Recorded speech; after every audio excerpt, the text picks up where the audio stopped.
சஷ்டி கவசத்துல ஒரு வரி வருது, ஒரு நாள் 36 கொண்டு. அதாவது கந்த சஷ்டி கவசத்தை ஒரு நாளைக்கு 36 முறை படிக்கணுமா.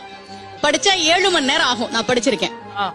ஆனா கலியுகத்துல கந்த சஷ்டி கவசத்தை ஒரு நாளைக்கு 36 முறை படிக்கிறதுக்கு நேரம் இருக்காதுன்னு தான் அதுலயே சூட்சுமமாக ரகசியமாக ஒரு விஷயம் சொல்லப்பட்டிருக்கு. முருகனுடைய அருளால் நான் தெரிஞ்சுக்கிட்டேன். அதை நான் உங்களுக்கு சொல்றேன். ரவண பவச ரரரரரரா ரிவன பவச ரிரிரிரிரிரி, இதுக்கெல்லாம் என்ன அர்த்தம் நான் தேடி தேடி தேடி முருகன் அருளால் தெரிஞ்சுக்கிட்டேன். சரவண பவ முருகனுக்கான மந்திரம். இத 6 முறை சொல்லணும்.